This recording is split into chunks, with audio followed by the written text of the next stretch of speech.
Is Indiana Fever leadership, the president, talking about trying to build the Fever brand. Like, this is embarrassing. That shit should have never came out of her mouth in public. They want to use Caitlin Clark fan base to uplift their franchise as a whole. They don't mess up this Caitlin Clark situation, they will become the most valuable team in this country. The Indiana Fever immediately regretted their treatment of Caitlin Clark. Fans aren't buying it anymore. They believed they could minimize Caitlin's prominence and sideline her. However, it appears that she is the wave. The Fever are in full panic mode now that reality has set in, frantically trying to clean up the disaster they made. But it is Indiana Fever leadership, the president, talking about trying to build the Fever brand. Some of the worst decisions in recent sports history are being made by the Indiana Fever. And it's exploding in their face right now. What began as a low-key power struggle in the background has escalated into a major catastrophe. This team believed it could play chess with Caitlin Clark's career, from the front office to the coaching staff. However, the blowback is severe and the pieces are now falling off the board. It's like the only organization that doesn't want to build around Caitlin Clark is the organization she's currently at. Opportunity. You have one opportunity. And her first initial is C and her second initial is C. You could replace Caitlin Clark with the second biggest star in the WNBA, which is Angel Reese. It all began when Fever president Kelly Koskoff made the now famous comparison between the Indiana Fever and Apple. She stated that she aspires to create a behemoth like Apple Incorporated, a brand, and an enduring legacy. And that one sentence provided fans with all the information they required. No, you don't. You don't have any opportunity. You have one opportunity. And her first initial is C and her second initial is C. Enduring brand, like Apple or something. I mean, we have a real opportunity here. Basketball is not the primary focus of the front office. They are not attempting to prevail. They are attempting to advertise. Instead of earning the moment, they are attempting to control it. Furthermore, it's not simply tone deaf when your best player is the only reason people are aware that your team exists. That is suicidal. The value is as high as it is ever, and it's nothing to do with what you've done, Kelly. You literally you took over and the team got worse. They got worse. However, it is precisely what is taking place on the court. Clark's leadership has been revoked. She is no longer the source of the offense. Even if the pick and roll with Aaliyah Boston was working, it was discarded as if it had never been planned. What did the Fever do when Clark attempted to mobilize her teammates in a huddle? To calm her down as if she were the issue, they sent in a sports psychologist rather than a coach or an experienced voice. You cannot push aside your greatest assets, sideline them. You cannot, you can't take the spotlight off of them. Give that some thought. When she demonstrates leadership as required by the franchise, it is shut down. This goes beyond poor strategy. This seems intimate. Winning is not the only goal of the Fever. They're after the credit. They don't want her to shine because they want the Caitlin Clark effect. It's all backfiring now. You could replace Caitlin Clark with the second biggest star in the WNBA, which is Angel Reese, and your viewership would tank by 70%. Because the figures are accurate. Games break records when Clark is playing. Ratings plummet when she doesn't. One audacious forecast spoke it all. Angel Reese should take her place. Your viewership drops by 70%. Give Paige Buchers a try. You continue to lose 60%. Caitlin is the plan. There is no backup plan. The fandom is in pure crash out mode. Somebody expose something out. However, the current situation is absurd. There is no longer any chemistry with Aaliyah Boston. The offense is a complete disaster. Stephanie White's coaching. As the season progressed, even the commentators said she had deteriorated. She stomped out a star tandem that she was holding. The reason of Fever was futile. The backlash is this. This is only the beginning of the fallout. This team could blow a massive opportunity. I said yesterday, I think Indiana is the best place for. because it's a Midwest team. The Fever believed that by bottling the Caitlin Clark phenomena, they could outsmart the fans and use it as a clever little marketing ploy. But it's becoming brutally obvious as the days pass.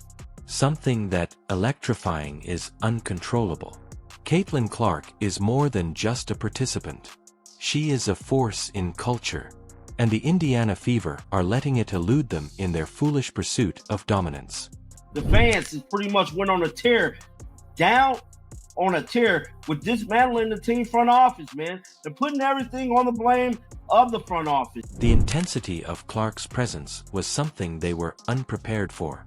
The Fever miscalculated her ability to sell a movement rather than just tickets. Now, rather than reveling in her fame, the franchise is in full panic mode, attempting to find a way to turn things around without acknowledging that they have committed one of the worst errors in the series' history. They have alienated the very supporters who were prepared to support Clark by downplaying her impact. The Caitlin Clark, Aaliyah Boston deadly connection, pick and roll, two-man game connection that has worked this whole season, gone. This goes beyond a simple coaching error. For the Fever, this is an existential crisis. Caitlin Clark is a checkmate in their chess match. The Fever's identity and their future bomb will be reduced to a footnote in the WNBA's history unless they make a radical change. The end of Indiana Fever as we know it may be near, and it appears more and more likely every day. Caitlin Clark should always be the instigator of offense on this team. The distributor and instigator of offense, whether it is her scoring or her distributing the ball out in the way that we know she can. Let's discuss what actually transpired on that court, though. Because this wasn't only a difficult time or a misunderstanding. No, Caitlin's experience with the Indiana Fever fans would flip tables and toss their jerseys in the flames because of Clark. They did more than simply abuse her. They made an effort to subdue her, silence her, and remove her fingerprints from the crime. Every single good thing that has happened to your organization is because of number 22 from Iowa. They started by using the playbook's oldest trick. Remove the ball from her grasp. In actuality, suddenly, Caitlin, who is known for orchestrating entire offenses like a symphony and led the country in assists at Iowa, was no longer the offensive initiator. She was in the corner off the ball, watching plays unfold without her being able to see them because of the Fever. They put Caitlin Clark on watch duty since her entire brand is based on making things happen. What are we doing? I think we need to do a better job of getting me the ball in transition, whether somebody's there or not. I think there's a fine balance of playing me off the ball and also getting the ball in my hands. That's when I'm the best in transition. Everybody knows that. I'm very open about that. Point, you have to consider the possibility that the Indiana Fever are in on the plot to destroy Caitlin Clark. The huddle moment then arrived. The moment that revealed the true feelings of this franchise about its star. Caitlin made an effort to motivate her group. Just leadership, nothing out of the ordinary. The kind that all coaches long for. She became emotional. She became vocal. And what was the reaction of the Fever? A sports psychologist was dispatched. No, really. After observing Caitlin's passion, the team determined that she truly required a performance coach to help her control her energy. Instead of Caitlin, they want this to be their team. They are reducing her role because of this. They are giving credit to everyone but her because of this. The fans then started to yell. You can't put cuffs on them as players. You certainly can't do that. You're going to create animosity, resentment towards the franchise because, I mean, if they'd have tried this with Jordan back in the day, holy hell. We are discussing a full-scale uprising. People are doing more than just tweeting. They are hammering the front office with surgical accuracy, refusing to purchase anything, and boycotting games. The internet is being used by the fans. Huddles are being filmed. Screenshots are being posted. Every mistake is being called out as if it were a court case. Fans are no longer irate, it's a planned uprising. I'm telling you right now, they is damn near boycotting to stop watching the Indiana Fever basketball team. But not just quit watching, they're talking about stop buying merch, they're talking about really hitting them where it hurts. Fans are bombarding social media with videos that include timelines with before and after statistics. In an instant, the club is thriving under Clark's leadership.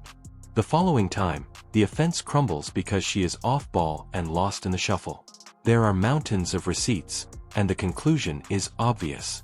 Disrespecting your foundation is not the way to grow a franchise.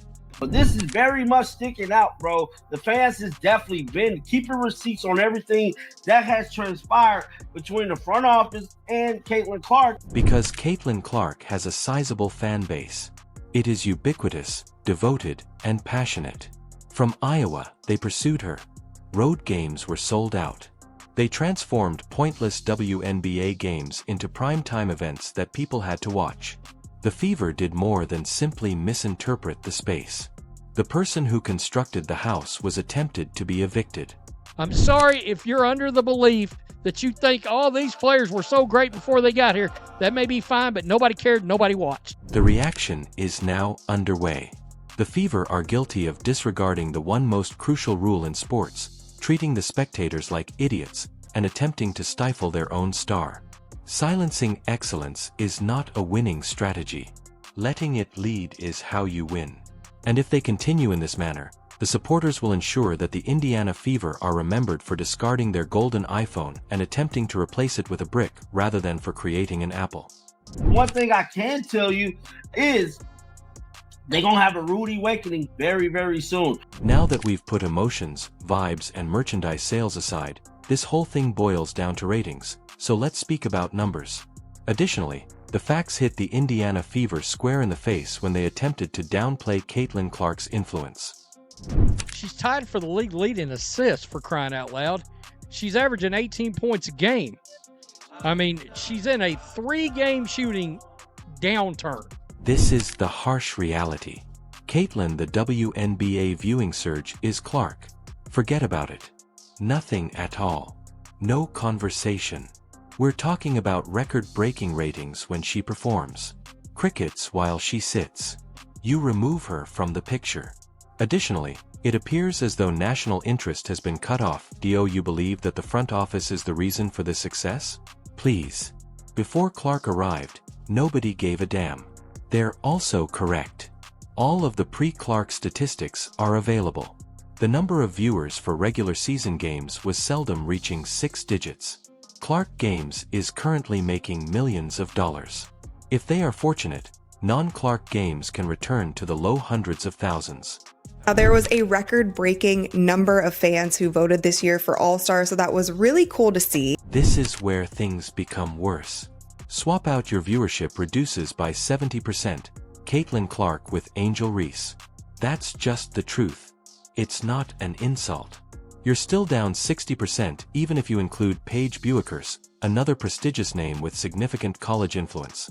Caitlin Clark cannot be replaced. Trade Caitlin Clark. Supporters erupted, saying that Nano22 from Iowa was responsible for all of your blessings. This implies that the games are sold out. TV deals are implied. This implies that corporate sponsors are now acting as though they have always been interested in women's basketball. Everything boils down to her. The figures are already beginning to fluctuate. While juggling chainsaws, the feverish and trembling tightrope walkers continue to act as though they are balancing perfectly. And it confirms exactly what we think. The other players in the league can't stand Caitlin Clark. If she departs, what will happen? Easy. Overnight, Indiana's WNBA presence vanishes. It's not a rebuild. It's not a retool. It would be a funeral. No more arenas that are sold out. No more coverage at the national level. There will be no more TikTok explosions every night. America's squad would become a 4,000-seat ghost town that no one wants to play for. You won a Commissioner's Cup. Again, you don't get to the Commissioner's Cup final without Caitlin, but at the same time, you can argue, oh, maybe you won the Commissioner's Cup without Caitlin. Cool. So maybe there are some on-the-court things. Aaliyah Boston's been fantastic. There have been good players as well. The on-the-court product is not 100% Caitlin. No, even the Pacers won't be able to save you. The Fever brand will be unstable even if Indiana wins another NBA championship. This will not be forgiven by the fans. Not after witnessing what this franchise did to a person who actually gave them life. Fever executives can therefore continue to discuss enduring brands, Apple parallels, and team-first basketball. Here's the reality though, if Caitlin Clark leaves, the Fever will return to its previous state if this situation worsens and Clark departs. Unimportant. On a good night, the team attracted 4,000 spectators. A team that no one outside of Indiana can recall. And no, you cannot be saved by the Pacers. They don't have the same cultural impact as Caitlin Clark, even if they win another NBA championship. The Fever are just seconds away from squandering this one-shot deal. Psychologist, I don't know what he is. I think that there's a purpose having him on a team, but you don't send him on. This is the last red flag and warning. The window is rapidly closing, but you still have an opportunity to do it well. You already know what the fans want. It has been magnified by the media. It has been demonstrated by the numbers. Will you listen, or will pride push this squad over the edge? That is the only question that remains. Because the damage is actual right now. A superstar being smothered, a fan base in full revolt, and a franchise on fire. The Fever believed they had control of the story, but now it is devouring them. They believed they could assemble a well-rounded squad without handing the ball to the most explosive athlete women's basketball has seen in decades. However, they are currently dealing with the fallout. It's not too late. However, you risk losing everything with one more post-game falsehood, one more motion plan, and one more disregarded pick and roll. Let this be the call, then. Allow Caitlin to prepare or cook until the fever subsides. For more WNBA updates, remember to subscribe to the channel and like this video.